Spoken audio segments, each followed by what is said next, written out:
ফাতেমা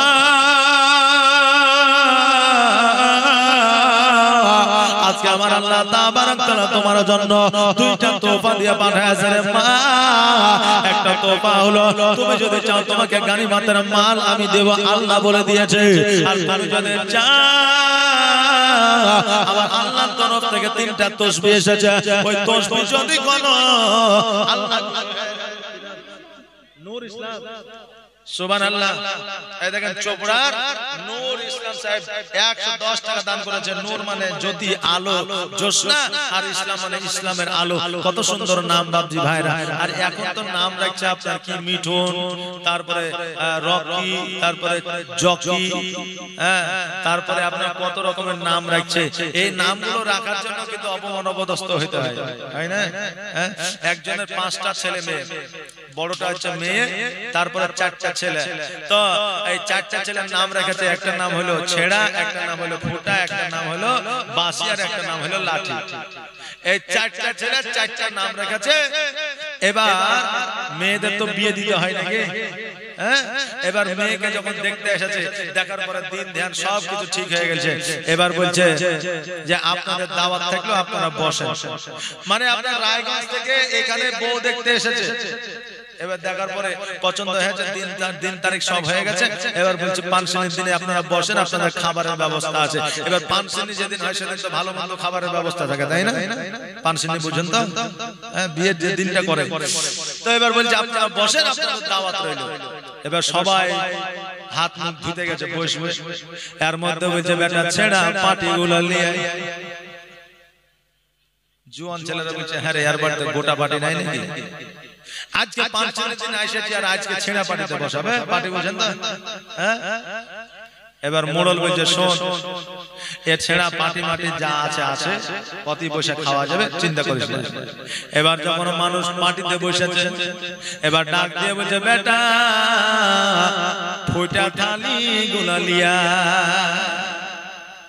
জুয়ানরা বলছে হ্যাঁ রে, ডাল তো একটা থাকবে না, সব পড়ে যাবে। মোড়ল বলছে ডাল দিতে হবে না, ওই করে চালিয়ে চালিয়ে। এবার কিছুক্ষণ পরে বলছে বেটা বাসি খাবারগুলো লিয়ে আয়। অমনি টুপ করে এই মশাই, আজকে পানশিনীর দিন আপনার বাড়ি থেকে বাসি খাবার খেতে এসেছি নাকি? টাটকা খাবার খাবো? বলছে ও আপনি বুঝবেন না, কারণ আমি বলেছি এক, আপনি শুনেছেন আর এক। কারণ আমার 4 ছেলে, আমার ছেলের নাম হচ্ছে ছেড়া, তাই বলেছি ছেড়া পাটিগুলো লিয়ে আয়। আরেকটা ছেলের নাম ফুটা, তার জন্য বলেছি ফুটা থালিগুলো লিয়ে আয়। আরেকটা ছেলের নাম বাসি, এই ছেলেটাকে বলেছে বাসি খাবারগুলো লিয়ে আয়। বলছে ও তাই? এবার সবাই মিলে বসেছে। কিছুক্ষণ পরে বলছে বেটা লাঠি একবার এদিকে আয়। আর যেমনই বলেছে বেটা লাঠি এদিকে আয়, অমনি বুঝলেন রায়গঞ্জের মানুষ বান্না মাইরা মারে দৌড়। বুঝলে লাঠির কথা বলেছে মানে এবার মার হবে, বুঝলেন না? লাঠি বললে কে না চমকায়। তো এবার ওই লাঠির কথা শুনে দেড় দৌড়কে সেই দৌড়। আর 1 সেকেন্ড ওইখানে থাকলো না, মেয়ের বিয়েও আর হইল না। তো এর নাম এইরকম রাখা দিয়ে না যে নামের জন্য বিয়ে যদি হইতে হয়। কথা কি আমার বুঝতে পারছেন? নামের জন্য যাতে বিয়ে যদি না হইতে হয়, নাম রাখবো আব্দুর রহমান, আব্দুল সাত্তার, আব্দুল করিম, আব্দুল জলিল, আব্দুল সাত্তার, গোলাম রসুল, গোলাম মুস্তাফা, গোলাম কিবরিয়া। আমরা এইরকম নাম রাখবো। আল্লাহ সেবাতি নাম আর শরীয়তি নাম। আর শরীয়তি নাম যদি আমরা রাখতে পারি, আল্লাহ তাবারক তাআলা কাল কিয়ামতের দিনে এই নামের বদৌলতে আমাদের জান্নাতবাসী করবে। জোরে বলেন আমিন। ও বাবাজি ভাইরা, এই দেখেন আমার ফাতেমা কেমন নেন। ফাতেমা আমার আল্লাহ গানিমতের মাল দিয়েছে, তুমি যদি চাও দিবে। আর আল্লাহ 3টা তাসবিহ দিয়েছে। সুবহানাল্লাহ, আলহামদুলিল্লাহ, আল্লাহু আকবার। এই 3টা তাসবিহ যদি তুমি পড়ো রে মা, আল্লাহ খুশি হয়ে যাবে।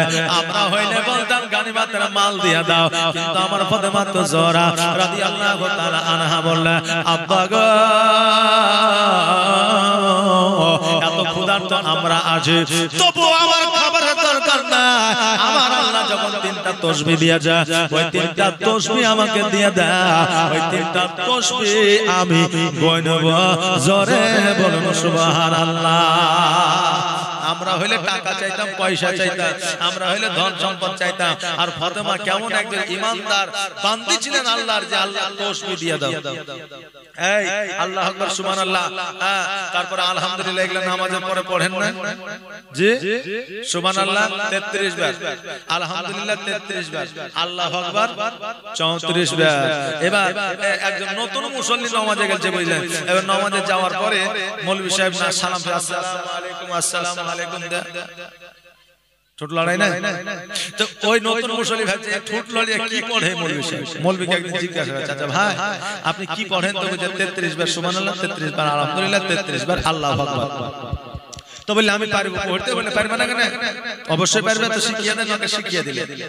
পরের দিন ও সুবহানাল্লাহ 33 বার পড়েছে, আলহামদুলিল্লাহ 33 বার পড়েছে, আল্লাহু আকবার 36 বার পড়ে নিয়েছে। আল্লাহু আকবার যখন 36 বার পড়ে নিয়েছে তো মনে মনে চিন্তা করছে ভুল তো হয়ে গেল।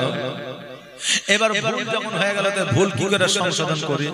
তা আমরা যখন রাস্তা দিয়ে হাঁটি কিছু যদি ভুল হয়ে যায়, ভুল হয়ে গেল রে বলি না, আমরা একটা কাজ করছি, কাজ করতে করতে এদিক দিয়ে যেতে হয়তো এদিক দিয়ে চলে গেল, ভুল হয় না? হয় না?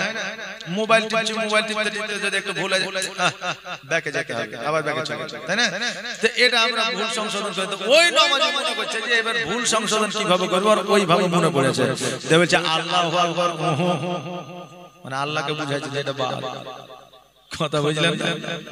আবার বলছে আল্লাহু আকবার মানে এটা লয়। হ্যাঁ আচ্ছা বলেন আল্লাহু আকবার বলা বাড়লো না কমলো?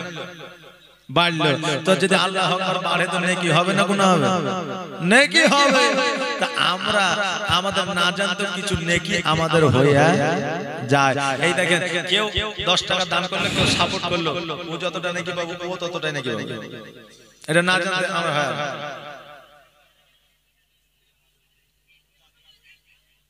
জি নানি, বাপ, দাদি এক কথায় গুজরে যাওয়ার আপনার বংশধর সকলের নামে 500 টাকা দান করেছেন। আল্লাহ যারা দানকে কবুল করেন সকলে বলেন আমিন সুম্মা আমিন। আমাকে দিছে না, আমাদের কাছে টাকা দিয়ে না, দেখেন পকেটের অভাব নাই, একটা দুটো দেখেন 3টা 4টা 5টা 6টা 7টা, ওরে বাপ গোটা মুর্শিদাবাদ দেখা যাবে যে হ্যাঁ 7টা পকেট আমাদেরকে দিয়েন না, তখন পকেটে হইতো। সুবহানাল্লাহ মাশাআল্লাহ। এই দেখেন বাবজি ভাইরা যে আশায় যে নিয়তে করেছে দান, আর দানকে কবুল করো ও রহমান। এই বাবাজি ভাইরা আমার মায়েরা গো, আমার ফাতেমা তসবিহ নিয়ে নিলেন, আমার আল্লাহ খুশি হয়ে যায়, বলল ও জিবরিল আমিন শোনো রে, আর দেরি করিও না, দেরি করিও না, যাও যাও যাও জলদি করে জান্নাতে খাবার লইয়া আমার ফাতেমার বাড়িতে পৌঁছাইয়া দাও। একদিন নয়, 2 দিন নয়, 7 দিন ধরে অনাহারে আছে, আর তাদের বাড়িতে তুমি খাবার পৌঁছে দাও। আমার হযরত জিবরিল আমিন আলাইহিস সালাম জান্নাতের মধ্যে গেলে, আর জান্নাতের মধ্যে থেকে খাবার নিয়ে আমার মা ফাতেমার বাড়িতে পৌঁছে গেলে। আমার মা ফাতেমার বাড়িতে আসিয়া আমার মা ফাতেমা রাদিয়াল্লাহু তাআলা আনহাকে বসালে, আলী রাদিয়াল্লাহু তাআলা আনহুকে বসালে, আমার ইমাম হাসান হুসাইনকে বসালে, আমার নবীজি বসলে, আমার হযরত জিবরিল আমিন সকলকে খাবার পরিবেশন করলে, আর আমার নবীজির আহলে বায়াত যেন আপনার সবাই যেন খাবারটা খাইলেন, জোরে বলেন সুবহানাল্লাহ।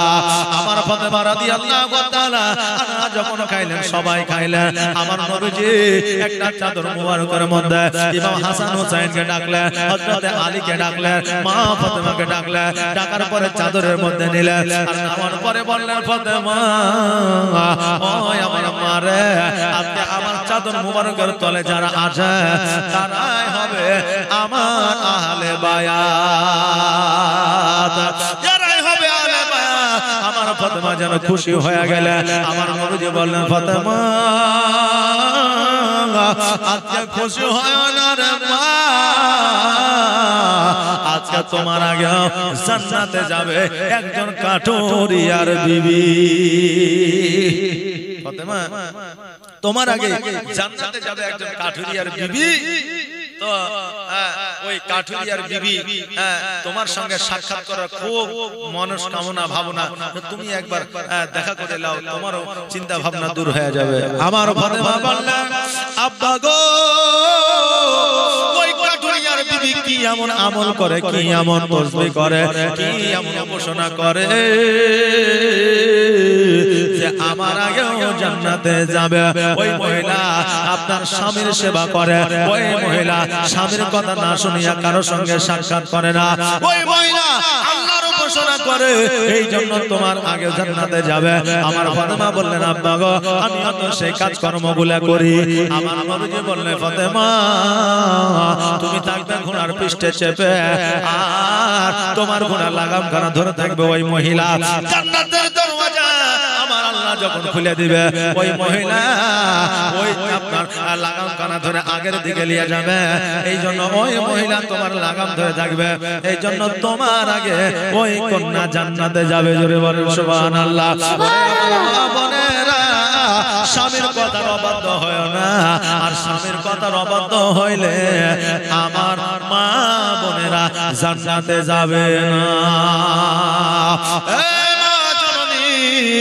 আপনাদের বলেছিলাম মারে, আপনারা লিপস্টিক দিতে পারবেন কিনা, নখপালিশ দিতে পারবেন কিনা, টিপ দিতে পারবেন কিনা, আলতা দিতে পারবেন কিনা, চুল কাটতে পারবেন কিনা, চোখের ভুরু শেভ করতে পারবেন কিনা, এগুলা দরকার আছে না নাই?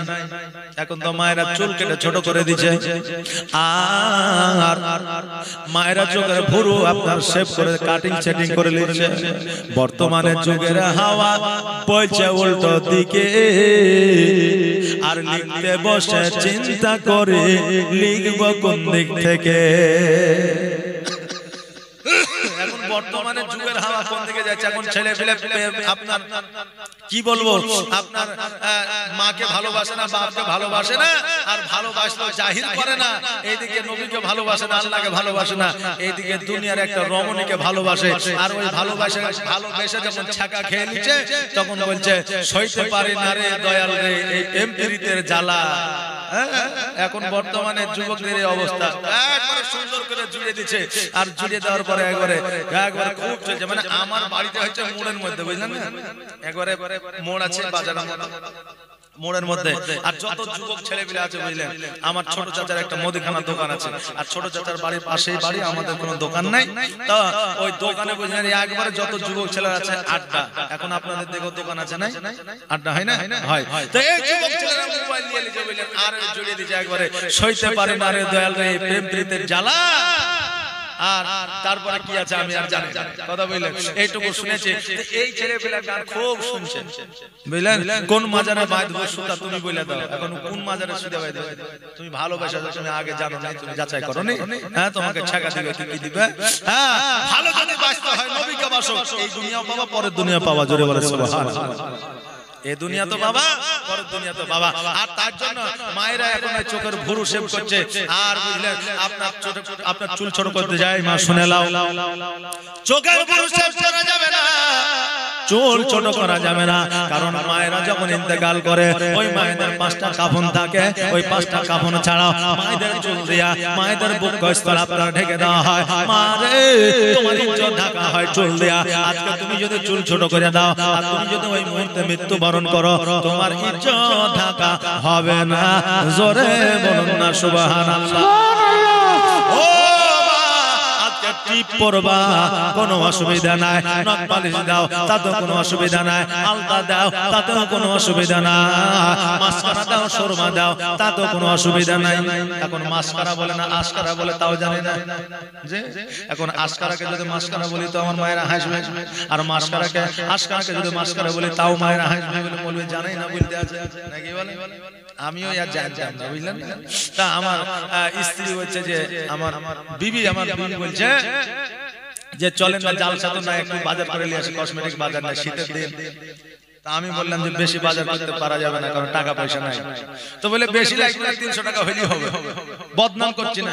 এখন ও যদি শুনে, বুঝলেন, মোবাইলে, তো বলে তুমি পাড়া প্রতিবেশী জালসে আমার বদনাম করছো, বুঝলেন না? তো বদনাম করছি না বেরাদার। তো বললো যে চলেন যাই। তো বলে ঠিক আছে চলো, গেলাম। যাওয়ার পরে আমি, বুঝলেন, এই ছেলেটা কোলে করে দাঁড়িয়ে আছে, আর ও বাজার করছে। বাজার করার পরে এবার বলছে বিলটা দিয়ে দেন। আমি বললাম বিল কত গো? তো বলছে 1470 টাকা। বেশি হয়নি, 1470, বুঝলেন না? তা আমি বললাম যে হারে কি কি নিলি? 1470 টাকা বিল হলো। তো বলছে যে সব জিনিসের দাম কম, শুধু এই মাস্কারা নাস্কারা কি বলে ওটার দামই বেশি, একটু দামি নিয়েছে। কথা বুঝলেন না? তো ওখান থেকে বুঝতে পারলাম যে মায়েদের আস্কারা মাস্কারাও আছে। বিরাদরান মিল্লাতে ইসলামিয়া। তো বিবিদেরকে আপনি বাজার করাবেন, খুশি করবেন, কসমেটিক বাজার করে দিবেন, এটা আমার নবীর সুন্নাত। জোরে বলেন সুবহানাল্লাহ। সুবহানাল্লাহ। খুশি হয় তাহলে ভালো কথা বলবে, আর ভালো কথা বললে আপনি শান্তি পাবেন। এই শান্তির জন্য মানুষ তো সপ্তম আপনার নদী পার করে দূর দেশে চলে যায় না? তো এই মাকে খুশি করার জন্য, আপনার স্ত্রীকে খুশি করার জন্য কমসে কম 2000 টাকা তো খরচা করা লাগবে, নাকি বলেন? হ্যাঁ, মা জননী মাস্কারা ব্যবহার করতে পারবে, টিপ ব্যবহার করতে পারবে, নখ পালিশ দিতে পারবে, ঠোঁট পালিশ দিতে পারবে, আলতা দিতে পারবে, কিন্তু শুধুমাত্র অনলি স্বামীর জন্য, কোন পরপুরুষের জন্য নয়। শুধু স্বামীকে খুশি করার জন্য আপনি ব্যবহার করতে পারবেন। আর আমার মায়েরা তো স্বামী যখন থাকে তখন রান্না বান্না করে এই গালে কালি, এই গালে কালি, স্বামীর সামনে যদি ফেরকন মেরে ঘুরে বেড়াচ্ছে। আর যখনই বাজারে যাবো বুঝলেন, ওরে বাপরে, একবারে লিপস্টিক আর বুঝলেন আপনার ফেয়ার এন্ড লাভলি যা আছে সব মাইকা থেকে নিয়ে টোটোতে চাইবে, একবারে বুঝলেন মোবাইলে হাত দিয়ে হ্যালো, হ্যাঁ আমি যাচ্ছি বাজারের দিকে, চললো। রাগ করেন না বাপ, যেটা ন্যায্য কথা সেটাই বলছি। হ্যাঁ, আর স্বামী থাকলে তখন সাজে না গুজে না। এই মা, স্বামীর জন্য সাজা তোমার জন্য প্রযোজ্য আছে, আর পরপুরুষের জন্য সাজা তোমার জন্য হারাম আছে। সুবহানাল্লাহ। আর স্বামীর জন্য সাজো, কিন্তু একটা শর্ত আছে যে আপনি নখ পালিশ ঠোঁট পালিশ দিবেন, গোসল করার আগে আপনি উঠিয়ে ফেলবেন। গোসল করার আগে যদি না উঠান আপনার গোসল হবে না, আর গোসল যদি না হয় উজু হবে না, আর উজু যদি না হয় তো নামাজ হবে না। তাই মা আপনি সাজতে পারেন শুধুমাত্র স্বামীর জন্য। কথা কি বুঝতে পারলেন? যে কথা বোঝা গেল। আপনারা মায়েরা 3টা জায়গাতে স্বামীকে শাসন করতে পারবেন, 3টা জায়গায় স্বামীকে শাসন করতে পারবে। এখন মায়েরা বলবে যে এতদিনে একটা মৌলবি আমরা পেয়েছি, কি বলে? এতদিন শুনেছি স্বামীরাই শুধু বিবিদের শাসন করবে, আর আমরা এখন শুনছি যে বিবিরাও স্বামীদের শাসন করতে পাবে। কয় জায়গায়? 3 জায়গায়। তো এই 3 জায়গায় শাসন করবে কোন কোন জায়গায়? এর জন্য থানা, পুলিশ, কোর্ট কাচারি, বিচার আচার আপনি করতে পারেন। স্বামীকে একবার না খাইয়াও রাখতে পারেন 3টা জায়গাতে। তো এটা আমি আজকে বলবো না, কালকে বলে দিব, কারণ আজকে বললে আপনাদের ইন্টারেস্ট হারিয়ে যাবে। মায়েরা বলবে যে আমরা তো শুনেলে যা কি যাবো, তো এটাই শোনার জন্য আমার অনেক আসবে না। আর কালকে 3 জন মায়ের কাছ থেকে আমি 3 ক্যান কর করে 500 টাকার নোট নেব। এই 3টা জায়গায় স্বামীকে আপনি শাসন করতে পারবেন। তার খুশি সংবাদ কি আছে যে মায়েদের কাছে এখন মায়েরা তো স্বামীদের সমান হতে চায়, এই জন্য তো সরকারের কাছে আন্দোলন করছে পুরুষরা যাতে পুরুষদের সমান নারীরাও আন্দোলন করছে না, আন্দোলন করছে। এখন বাবু ভাইরা পুরুষদের সমতুল্য নারীরা কোনোদিন হইতে পারবে না, এটা ইসলাম বলছে। এখন সরকার বলছে না সবার সমান অধিকার, কিন্তু সমান অধিকার সবার নাই। এই 3টা জায়গা আমি কালকে বলে দিব। তবে আসে আমার ফাতেমা জোহরা রাদিয়াল্লাহু তাআলা আনহা, আমার দয়ার নবী মায়ের নবী সাল্লাল্লাহু তাআলা আলাইহি ওয়াসাল্লামকে বললেন, ইয়া রাসূলুল্লাহ, ইয়া হাবিবাল্লাহ নবী গো, ওই 3টা জিনিস তো আমিও করি। আমার নবীজি বললেন, ফাতেমা তোমার আগে জান্নাতে যাবে, তাই বলে তোমার আগে নয় রে মা, তোমার নাগর হইয়া ওই নারী জান্নাতে যাবে। জোরে বলেন সুবহানাল্লাহ। এই কথা বলিয়া আমার দয়ার নবী মায়ের নবী সাল্লাল্লাহু তাআলা আলাইহি ওয়াসাল্লাম যেন নির্বাস ভবনে যেন আপনার চলে গেল। আমার ইমাম হাসান হোসেন রাদিয়াল্লাহু তাআলা আনহু যেন নিজের বাড়ির বাইরে যেন আপনার খেলাধুলা আরম্ভ করে দিল। খেলাধুলা বুঝেন না? এখন তো খেলাধুলা ফ্রি ফায়ার, পাবজি, আর আগের খেলা ছিল টিপটি আর লাড্ডু আর কত রকমের খেলা। তার আগে খেলা ছিল আল্লাহ রাসূলের জিকির আজকার নিয়ে খেলা। জোরে বলেন সুবহানাল্লাহ। সুবহানাল্লাহ। ইমাম হাসান হোসেনের খেলা খেলা ছিল আলাদা আর আমাদের খেলা হচ্ছে আলাদা। রাবিয়া বাসরি হাসান বাসরি নাম শুনেছেন? রাবিয়া বাসরি হাসান বাসরি বিখ্যাত একজন আল্লাহর ওলি ছিলেন। একজন মহিলা যার নাম হলো রাবিয়া বাসরি, একজন পুরুষ যার নাম হলো হাসান বাসরি। দুইজনের একসঙ্গে সাক্ষাৎ হয়ে গেল, দেখা হয়ে গেল।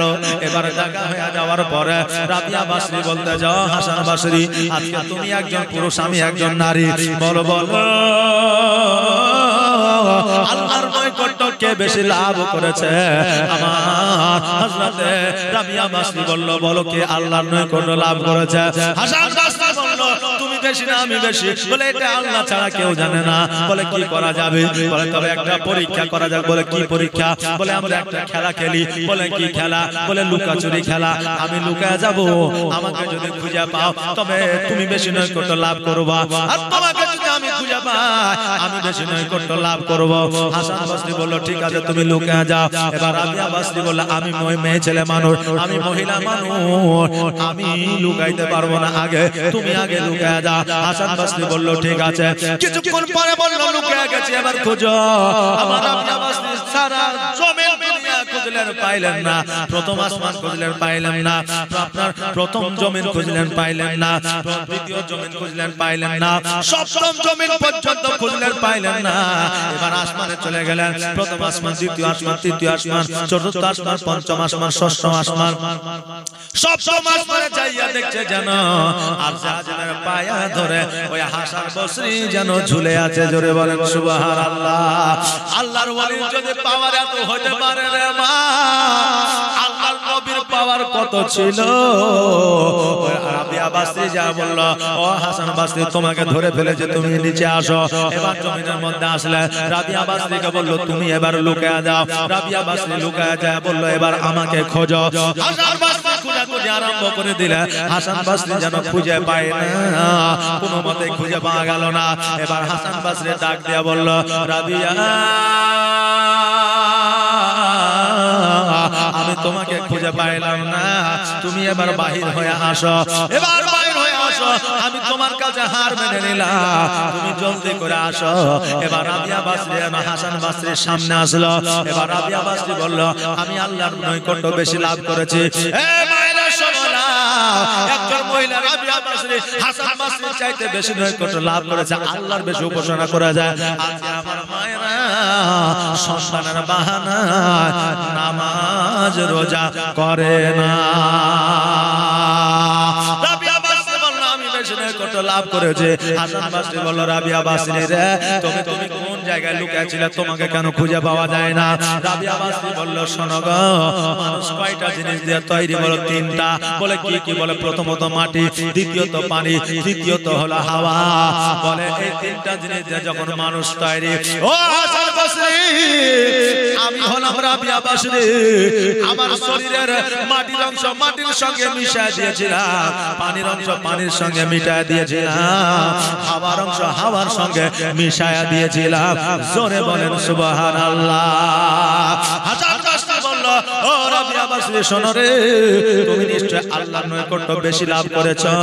তবে আগেকার মানুষের খেলাধুলা ছিল এইরকম, আর বর্তমানের খেলা আমাদের গুনাহ হয়। ক্যারম খেলি, জুয়া খেলি, আমরা তাস খেলি, লুডু খেলি।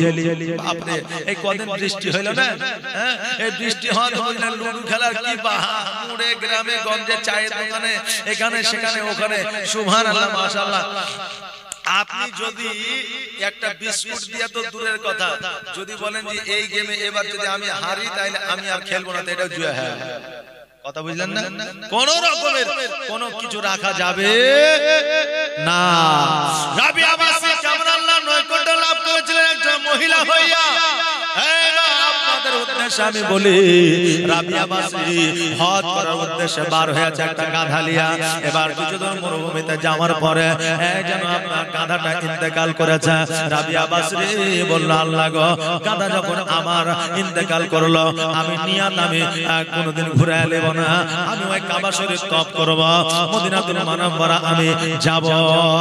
আল্লাহ আমার যত কষ্ট হোক না কেন ওই গরম গরম মরুভূমি দিয়া রাবিয়া বাসরি আপনার হেঁটে হেঁটে চলে যায় গরম মরুভূমির বালিতে আমার রাবিয়া বাসরির পাটা ফুলে যেন আপনার পাটা ফুলে যেন ঘা হয়ে গেছে রাবিয়া বাসরি যেন আর হাঁটতে পারে না চলতে পারে না একটা গাছে একটা বাবলা গাছের নিচে যেন আপনার আরাম করতেছে আল্লাহ ডাক দিয়া বলে জিবরিল দেরি করিও না কাবা ঘরের কাছে আমার রাবিয়া বাসরি আসবে না ওই কাবাটাকে উঠে নিয়ে আমার রাবিয়া বাসরির কাছে নিয়ে চলে যাও ওই কাবার চারিপাশটা আমার রাবিয়া ঘুরে নিবে আর আমি আল্লাহ ও রাবিয়ার হজকে কবুল করে নিব জোরে বলেন সুবহানাল্লাহ আমার সোনার মদিনা আমার প্রাণের মদিনা আমার দয়ার মদিনা আমার কলিজার মদিনা জয় মদিনায় শুয়ে আছে জয় মদিনায় শুয়ে আছে হাবিবে রব্বানা আমার জানের মদিনা আমার প্রাণের মদিনা আমার দয়ার মদিনা আমার কলিজার মদিনা কত হাজি হজ করিতে গেল গো মদিনাতে কত হাজি হজ করিতে গেল গো মদিনাতে তবুও মদিনা দেখে তবুও মদিনা দেখে হাজিদের জান ভরে না আমার সোনার মদিনা আমার প্রাণের মদিনা আমার দয়ার মদিনা আমার কলিজার মদিনা জয় মদিনায় শুয়ে আছেন হাবিবে রব্বানা আমার জানের মদিনা আমার প্রাণের মদিনা আমার দয়ার মদিনা আমার কলিজার মদিনা আল্লাহুম্মা সাল্লি আলা মাওলানা মুহাম্মদ ওয়া আলা আলে মাওলানা ও মায়েরা গো আমার রাবিয়া বাসরি আল্লাহর কত নৈকট্য লাভ করেছিলেন কাবা আমার আল্লাহ রাবিয়া বাসরির কাছে পৌঁছে দেয় আর আজকে আমার মা বোনেরা আল্লাহর উপাসনায় মন দেয় না আল্লাহর উপাসনা করে না মা রে কবরের মধ্যে যদি শান্তিতে ঘুমাইতে যান ডান দিকের মাটি বাম দিকের মাটি আপনাকে চাপ দিবে না প্রতিদিন কোরআন তেলাওয়াত করে আল্লাহ জিকির আজকার করে আর আল্লাহ নামাজ আদায় করে নামাজ আমাদের জন্য অপরিহার্য নামাজ আমাদের পড়তে হবে বাপজি ভাইরা তাই এখন বক্তারা যদি নামাজের কথা বলে তো অনেকে বলে যে মৌলবি নামাজ ছাড়া আর কিছুই মনে হয় জানে না কিন্তু আমাদের আগে তো নামাজ নাকি বলে আগে আমাদের নামাজ বাপজি ভাইরা আমার মায়েরা আগামী কালকে আপনারা আসবেন এখন কুয়াশায় বুঝলেন অনেক কি হয়েছে আজকে একটু আমার উঠতে লেট হয়েছে দেরি হয়েছে অনেক মা আমার যাবো যাবো মনে করছে কিন্তু সন্তানের জন্য যেতে পারছে না আসেন নবীজিকে একবার সালাত ও সালাম জানাই ইয়া নবী